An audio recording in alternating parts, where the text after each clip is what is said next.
Brian Calipari enjoyed yesterday too because Kentucky won its third straight game, Robert, and the train wreck is a train wreck no more in Lexington. They are winning games, and yesterday's was the best game they played by far this season because, listen, you can do it against Mississippi State, you can do it against Vanderbilt, but when you do it against Florida in Gainesville, I get Keontae Johnson's not in the team, but Florida still, to me, is probably an NCAA tournament team. And they've got a pro in Scotty Lewis that they completely made it ineffective throughout the game. It was just a good team win. Like, it wasn't like anybody had an unbelievable game for Kentucky. They didn't. They took care of the ball. They moved the ball. They played like a team with some swagger, with some confidence, with some energy. They weren't putting their head down. And they're 3-0 now since Terrence Clark has not played. So I don't want to say that about Terrence Clark necessarily, but I think, again, what I do think is you've got some dudes now on the court that aren't entitled, that want to play, that are hungry. And Keion Brooks came back yesterday, and he was one of those guys.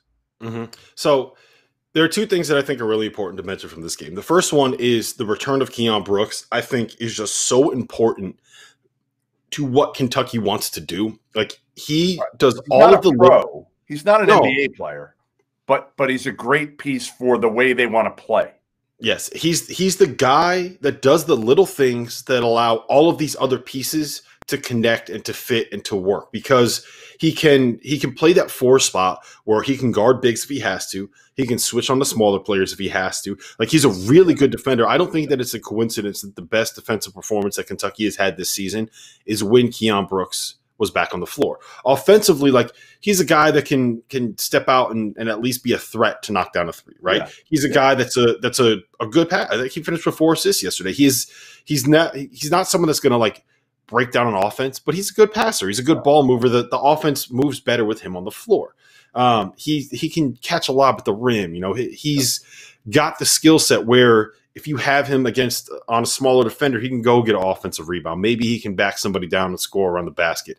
If you have a bigger defender on him, like, he can step out on the perimeter and pull him away from the basket. Like, all of those things that we were like, well, I don't know if it makes sense being able to play Brandon Boston at the 4. Like, can you guard if you have Jacob Toppin in there? Is he ready? Isaiah Jackson and Olivier Sarr don't work together in the front court. Like, a lot of those problems are solved just by having Keion Brooks on the floor. So it, like, makes everything work and fit together better. And the other part of it is exactly what you mentioned. Deshaun mentioned this on our podcast a couple weeks ago. And he said, like, it was the first time in the win, the Mississippi State win, right? He said it was the first time for him watching Kentucky where people were up on the bench cheering and yelling and celebrating and clapping. And it looked like the guys that were sitting were supporting each other. They liked each other. They were connected. And the most important thing that I noticed was that BJ Boston, top 5 recruit, potential top 5 pick, seeing his draft stock tank this year, was up cheering, going nuts for the guy that he got benched for, Dante Allen. Yeah. So, like, to me, that it's very obvious that this group is more connected now than they were before. And I'm not trying to say anything about Terrence Clark. I don't know enough about that specific situation to say, like, oh, he's not playing, he's better. Oh, there's no Cam Fletcher, they're better now. Here's what I'll say about Terrence Clark. Here's what I'll say. And I want him to succeed. I like him. He needs to mature. He needs to mature. And the best thing for him to mature might be them going 3-0 without him in the lineup and saying, oh, shit, you know what? Maybe I just got to buy into the team here. Maybe they're going to be okay without me, and how does that look for my draft stock, right? Like, ultimately, come back, be a good piece of this team.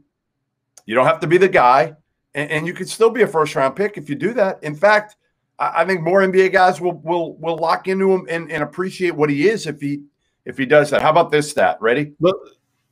Kentucky yesterday, not one player on the team had more than 8 field goal attempts. The balance on this team, Mintz 13, Boston 13, Brooks 12, Sarr 10, Askew and Isaiah Jackson 9 apiece. Like, everybody had a role on this team yesterday. And think about how much harder you're going to play if you know that. If you know what your job is and you do your job. And I just want to circle back to one thing real quick. You mentioned how guys buying into roles, right? If you look at, like, throughout John Calipari's tenure, the success that guys have had where they've kind of accepted what their job is. Like, to me, that's what Cal has always done the best. Like, he got Anthony Davis to be like the guy that shot the 5th most shots, and Michael Kidd-Gilchrist to be the guy that shot the 4th most shots on a team, as like the number 1 and number 2 prospects in class. They ended up being the number 1 and number 2 picks in that year's draft. Devin Booker came off the bench, and look what he's doing now, right? Karl Anthony Towns like played 22 minutes a game and averaged 11 points and was the number 1 pick.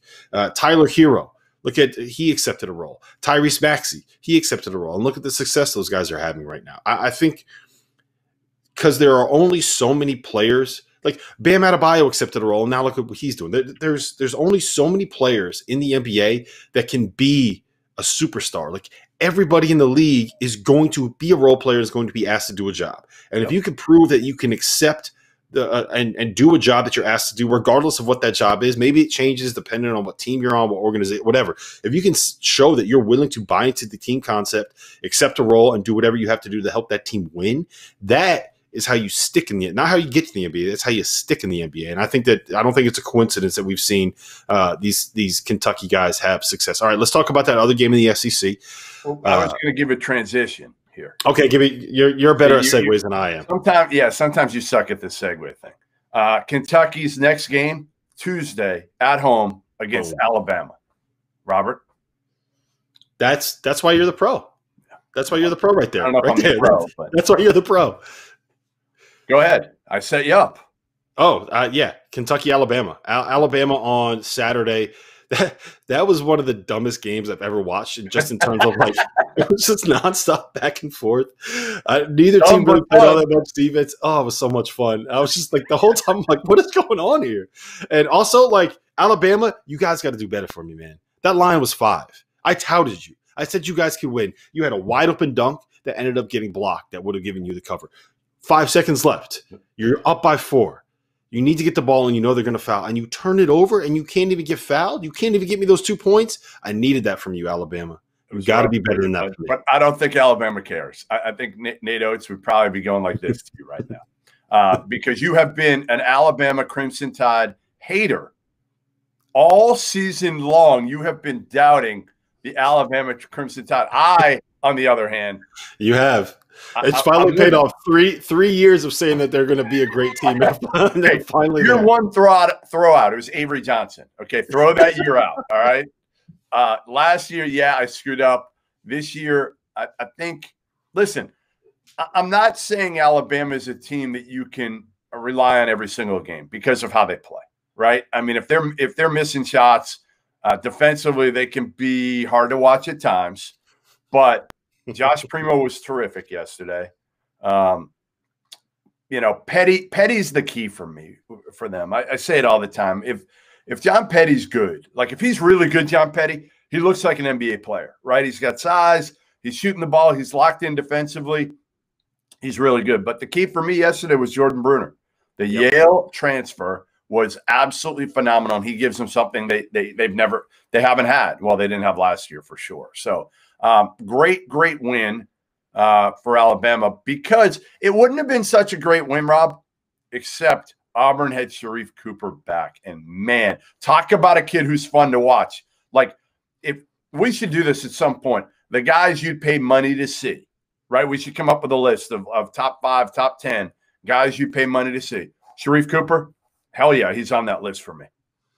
Yeah, number 1 on that list is Jalen Suggs. And then number 2 is, I don't know. We could talk about number 2 at some point. I just want to touch real quick on Jordan Bruner, because I think that what he can do in the role that he's being asked to play is so important to the way that Alabama can kind of get to their ceiling, right? Like he's 6'10". He can protect the rim.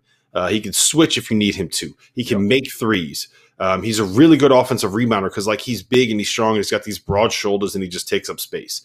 He's a really good passer. Like, if you watched him play for Yale last year, like, he was the guy that was they were kind of running their offense through. So it's kind of like Keion Brooks in the sense that, like, when he plays great, it brings everything else together that Alabama wants to be able to do. Now, right. You mentioned Sharife Cooper.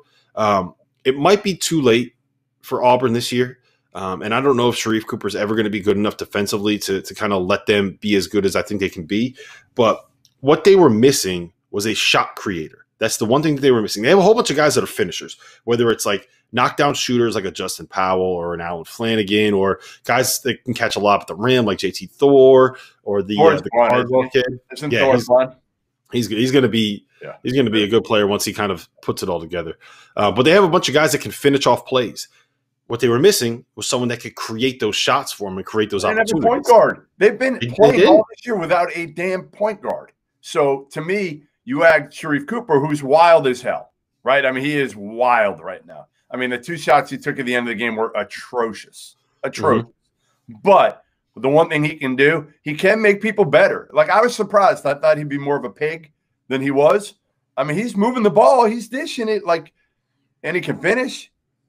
I think, again, I haven't seen him enough, but just watching him, the biggest thing for him is obviously his perimeter shot, it would look like to you, right? Yeah, the shooting and the defense. Like right. Well, I'm not even worried about the defense yet. Because you should be worried about the defense. Yeah, but I don't care. To me, the offense and what he does for Auburn clearly outweighs anything on the defensive end, because he gives them a guy that can make everything easier for everybody else. They can outscore dudes now. Yeah, you're right. Let's put it like this. I think we need to auto bet Auburn overs like from now for a while, because it's going to take a while for that to. Oh, you're right. You're absolutely right. I mean, he got to auto bet Auburn overs. He changes them. Whoever's listening right now, the next game they play, which is, I will tell you right now, who they play next. The second I see that line, I'm going to bet the over. It doesn't matter what it is. I'm going to bet the over. They play. I hope you're there with me. They play Georgia at Georgia on the 13th. Bet the over. I will bet the over. The over. Georgia, they stink. But you know what? It doesn't matter, because they'll probably score 70. Yeah, Auburn can't stop anyone. All right.